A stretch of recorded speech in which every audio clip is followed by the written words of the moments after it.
हमारी संस्कृति, हमारे संस्कार सदा रहे हमारे साथ। भारत की पुरातन गाथाएं और महान संतों की वाणी। सब्सक्राइब करें तिलक कथाएं। इसे इसके घर भेज दो और काका जी वैद को खबर कर दो कि उनकी मनहूस बेटी को हमने विधवा आश्रम भेज दिया है। विधवा आश्रम? क्यों? उसका ससुराल होते हुए, उसका मायका होते हुए आपने उसे विधवा आश्रम भेज दिया?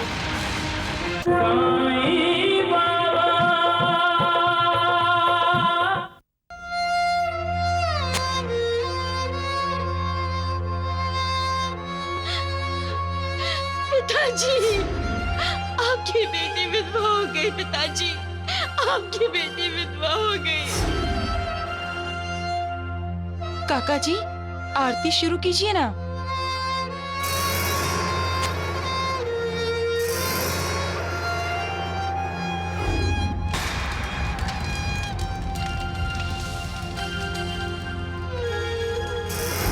काका जी, कहाँ खो गए आप? जिस तरह अस्थियों का विसर्जन कराए, उसी तरह इस मनहूस का भी विसर्जन कर दीजिए।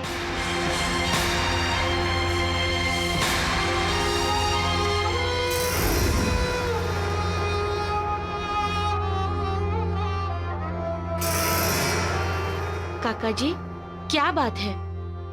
आज आरती क्यों नहीं कर रहे हैं आप? आरती ना हुई तो हम सब पर देवी माँ का कोप होगा। मुझ पर तो महाकोप हुआ है।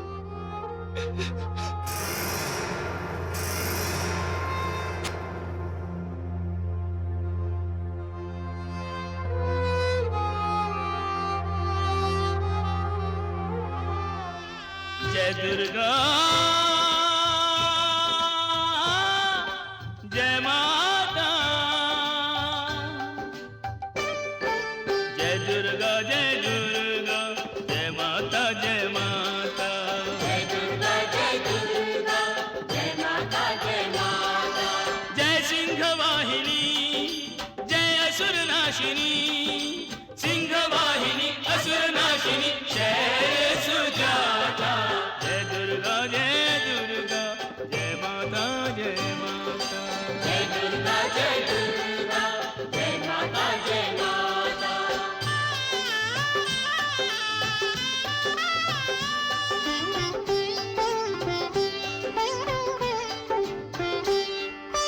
आद्याशक्ति अजन्मा अभिनव रूप धरे, दिव्यायुध संयुक्ता भय दुख दूर करे। ओम जयंती मंगलाकाली, भद्रकाली कपालिनी, दुर्गा क्षमा शिवा धात्री, स्वाहा सदा नमोस्तुते। जय विश्वकारिणी, जय विश्वधारिणी जगदम्बे, विश्वधारिणी सब विधि त्राता। जय दुर्गा, जय दुर्गा, जय माता, जय माता, जय दुर्गा, जय दुर्गा, जय माता, जय माता।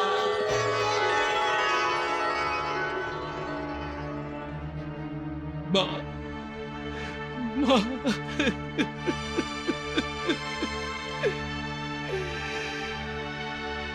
क्षमा कर दो माँ।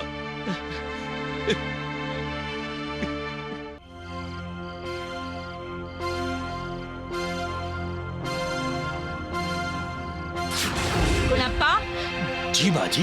इसके घने लंबे बाल काट दो। बैठ। नहीं। चल ननन जी, पिताजी की बच्ची, चल चल निकल यहाँ से, चल। सुकन्या बेटी, क्या हुआ? अब चिल्लाए क्यों?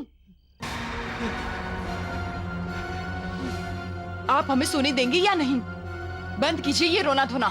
पता नहीं हमारी बेटी कैसी होगी। उसकी सास अपने बेटे की मौत के बाद बिल्कुल बदल गई है। सुकन्या को मनहूस कह रही थी वो। मेरी ही गलती है। मैं क्यों छोड़ आया उसे वहां? अपने साथ लेकर आना चाहिए था उसे।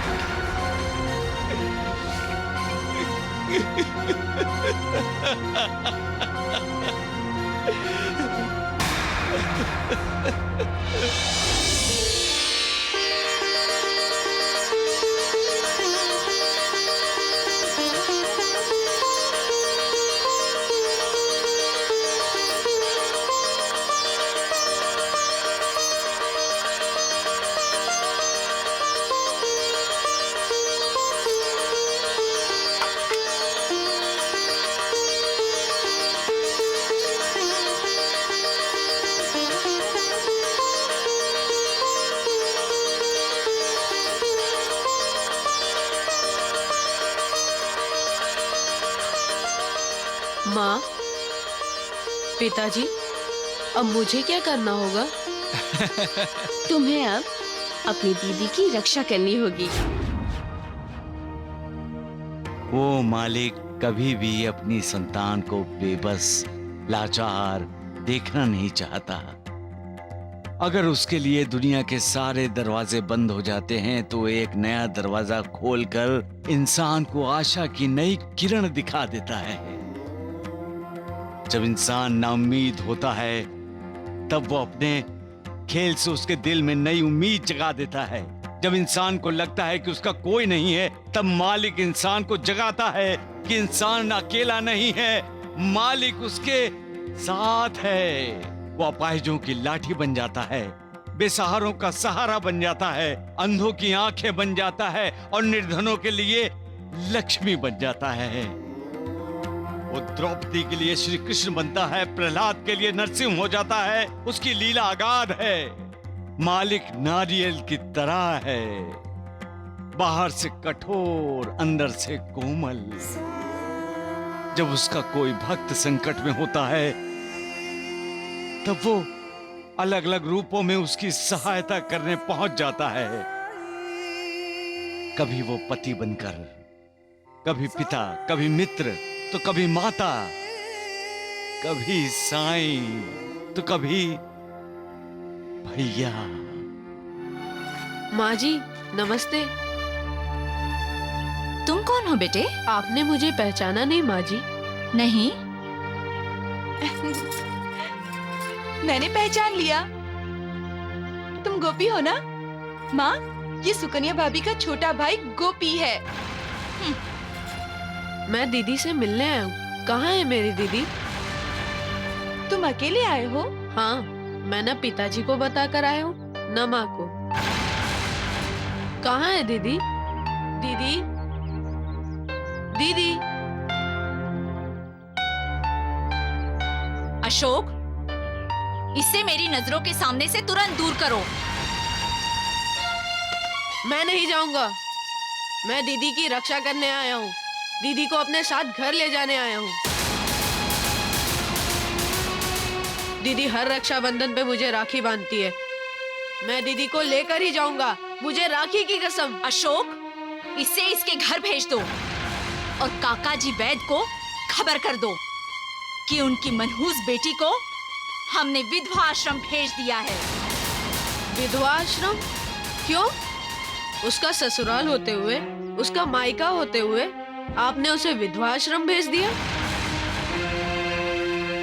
मेरी दीदी तो सबको खुशियां बांटती है, सबका भला चाहती है, किसी का बुरा सोचती तक नहीं, और आपने उसे घर से दूर विधवा आश्रम भेज दिया। क्या आपने उसे अनाथ समझा? आप अच्छी औरत नहीं है माँ जी, आप दुष्ट हैं।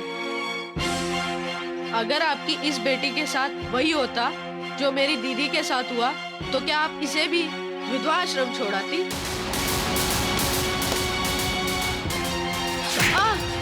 बदतमीज, बहुत जुबान चलती है तेरी। मनहूस बहन का मनहूस भाई, मेरी बेटी के बारे में ऐसा बोलने की हिम्मत कैसे हुई तेरी? माँ, गोपी ने कुछ गलत नहीं कहा है। नहीं ना, तू पीछे हट जा। एक अच्छा भाई है गोपी, वो अपनी बहन को तसल्ली देने आया है। वो वो उसे अपने साथ ले जाना चाहता है।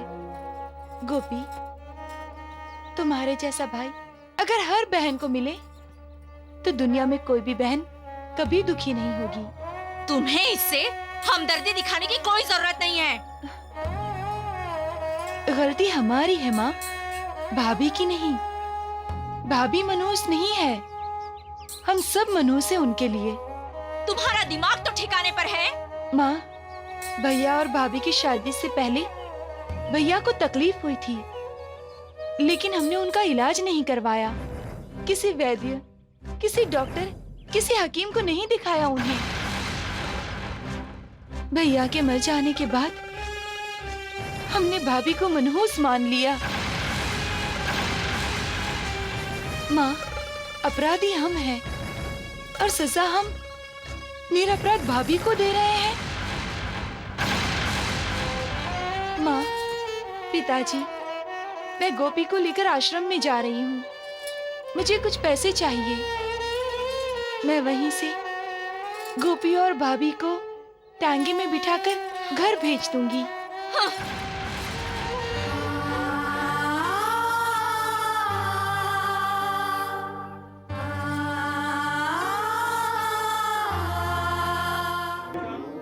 तुम कठोर भी हो, दयालु भी।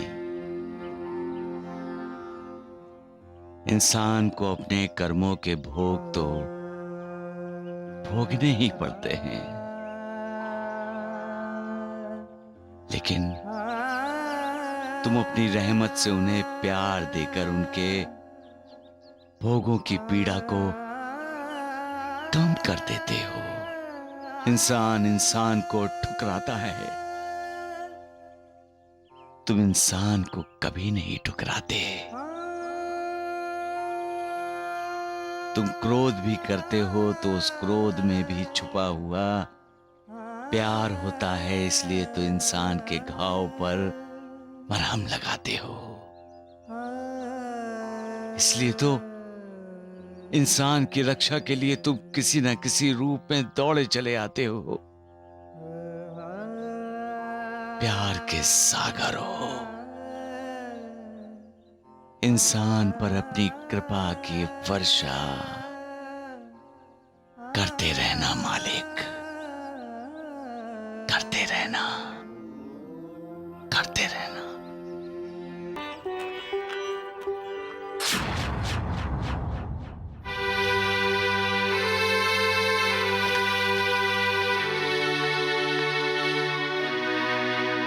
गोपी, टांगे से?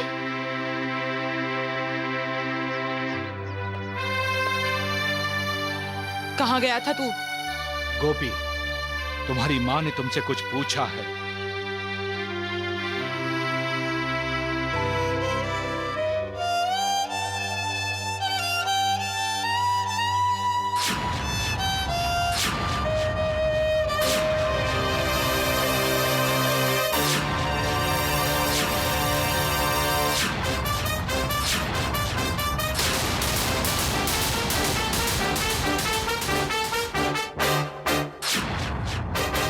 सुकन्या बेटी,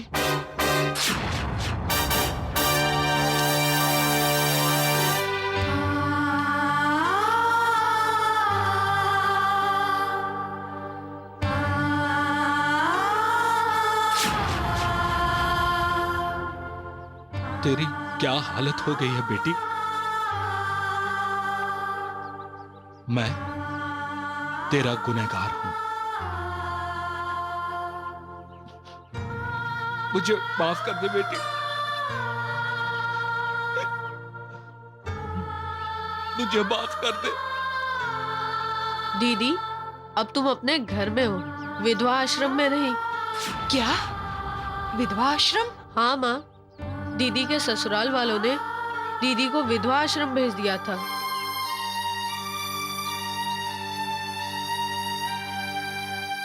माँ, जब मैं आश्रम गया तब दीदी अकेली बैठी थी, उदास, बेजान सी, चुप।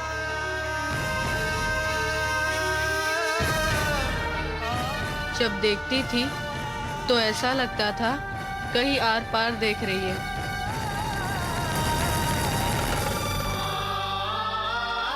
लेकिन बेटी तो कुछ बोलती क्यों नहीं? पिताजी, दीदी ना आश्रम में मुझसे कुछ बोली, ना ही रास्ते में। मानो दीदी बोलना ही भूल गई हूँ। इसकी आंखों में तो पहचान भी नहीं है।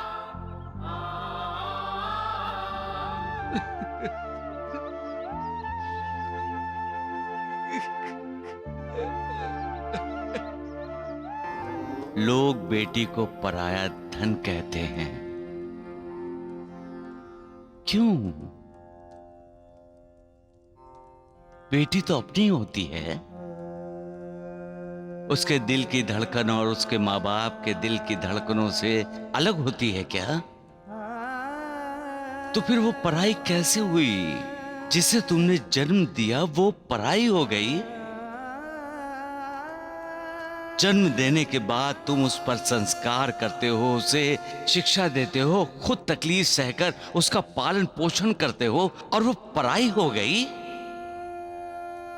वाह, अजीब रीत बनाई है इंसान ने। मजे की बात है, जन्म मां देती है, लेकिन बेटी का लगाव ज्यादातर अपने बाप से होता है। बेटी खुश तो बाप के कदम धरती पर नहीं टिकते, वो खुशी से उछलता है। और बेटी को जरा सी ठेस लगी तो आप बाप के होंठों से निकलती है। दर्द बेटी को होता है और आंखें बाप की भर आती हैं। किसी पराये के लिए कोई इतना व्याकुल होता है क्या? इसलिए बेटी शादी करके ससुराल जाने के बाद भी माँ बाप के लिए पराई नहीं होती। पक्षी आकाश में उड़ते हैं, लेकिन उनका ध्यान, उनका मन उनके बच्चों की तरफ होता है।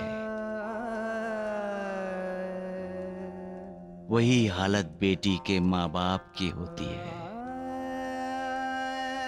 चाहे बेटी ससुराल में है, माँ बाप का दिल उससे दूर नहीं होता।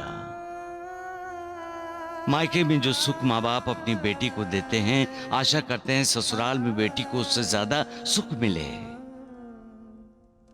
लेकिन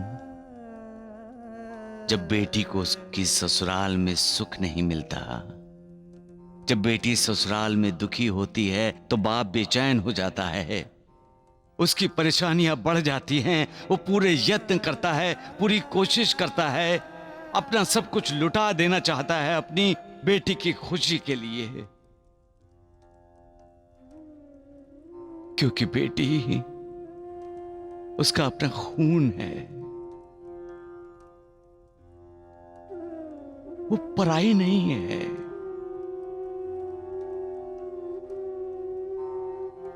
सबका मालिक एक।